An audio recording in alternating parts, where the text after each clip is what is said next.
I often think about this question, and it's really difficult, isn't it? Because everyone's different.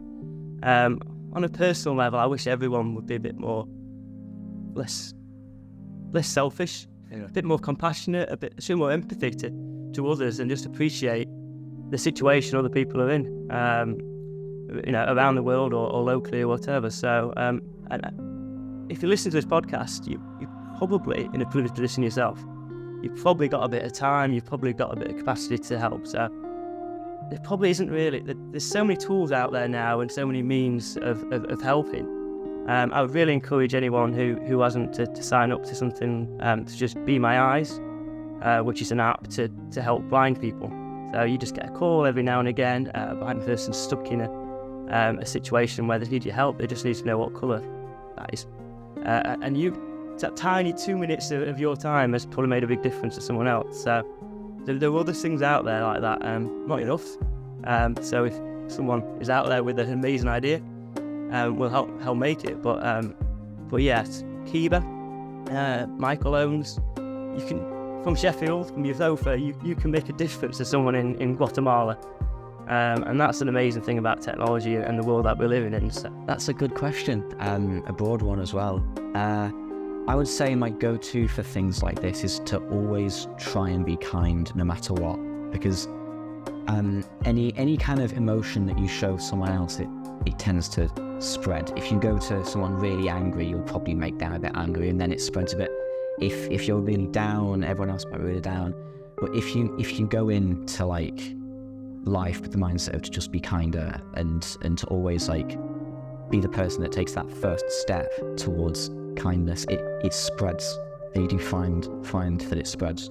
I think focusing on community. I've said this many times before, but there are very few people who are kind of called or who have the desire to move. Like if you're, I don't know, in Sheffield and you want to have a company in London and it does well, then that's great. But I think if you're in Sheffield or if you're in London or if you're in, I don't know, Aberdeen, and if you focus on the community around you and then make that a better community, that's a good thing.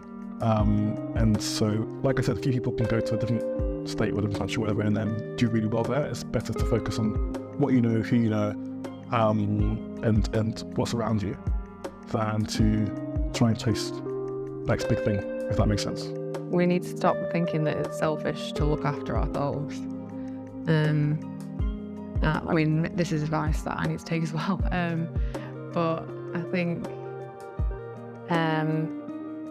if we were all to just take a step back and reflect on just what we're doing on a day-to-day basis, taking a step back to work out what we're feeling, noticing things, observing things, and not attaching narratives to that, and just trying to become more aware and more present. I think, as a society as a whole, like, we can kind of do things with just more consciousness and more presence, and maybe our actions can be a little bit more skillful, so in that way we don't have to necessarily follow what everyone else is doing when it's not actually maybe what's right for us. Yeah, that's a great answer. How about you, Zen? Yeah, a lot the same. Just look out for the people around you and look after yourself. Do what you can to make yourself happy, as long as it's not making anyone else unhappy. Do what you can to make other people happy, as long as it doesn't make you unhappy. I guess using processes like this, you can see things from a very different perspective. So I'd say leave all your kind of preconceptions behind. Don't solutionize anything. Look at the evidence and sort of move forward from that. And I think seeing things with a different perspective kind of opens up this whole new world of opportunities. So really kind of a powerful thing. And again, also listening to people who are going to be using whatever it is you're creating. Spending time with people and understanding how people think from a different perspective as well is a really powerful tool to have, and you can see things in a different light. So yeah. it really can open your eyes. And as a designer, I find that really powerful. Apart from the past, I'd be kind of getting information from user researchers and kind of trying to analyze data. But if you're actually sitting down with end users yourself, I find that things translate.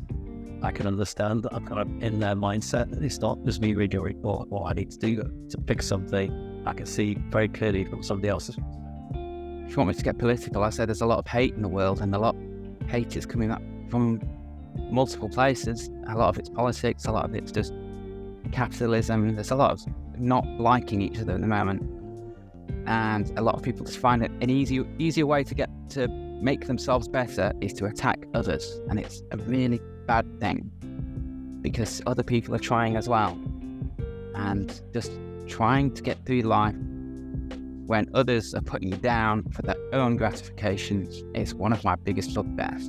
If people could just be nicer and accept and be more empathetic with others.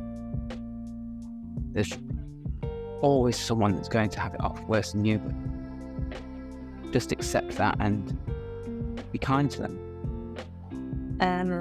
I think I've probably covered it in kind of different ways of expressing it, but I think for everyone to keep in mind that going on maternity leave and having a baby and starting a family shouldn't and doesn't need to be a setback in your career. And I think that if everyone kind of works together and supports each other in the right way and communicates about it, then it doesn't need to feel like a big scary setback, Yeah. And that you can work together to kind of ease your way back in, and you can have both. So when I was thinking about this, the thing for me, which I think I've tried to do as part of my life, and it doesn't always work, but it's about having empathy, so being empathetic to people. So for me, it's as simple as putting myself in someone else's shoes, and that could be at work, it can be at home, it can be in any situation you come across. You know, when I was dropping my kids off at school once, there was someone who was reversing down the road and there were kids in the way, and I, felt I needed to stop them, and I tapped the side of the car and he jumped out and he was in a right rage with me. And, the one set's just like, hey, chill out. But he could have had an absolute nightmare that morning and, had some terrible news or whatever. And just sometimes just stopping and thinking, okay, I'll put myself in their position. There's stuff that I don't know about that's going on here, and so that's what I should be thinking about. And I don't get it right all the time. In fact, I often don't get it right at all. But it's something I try and do, and try and put myself in other people's shoes. And I think that's a really healthy thing to be able to do for work life, home life, love life, whatever. And I think that, as a nation, we'd be in a better place if we could put ourselves in other people's shoes. I'm going to skip the question because I heard what was it? There was like a philosophy exam, and apparently the question on the philosophy exam was, what is courage? Right. And someone had wrote in the answer, this is. And I like that. So yeah, I don't know. I don't pretend to know what's good. I'm just a confused person trying to make my way like everyone else.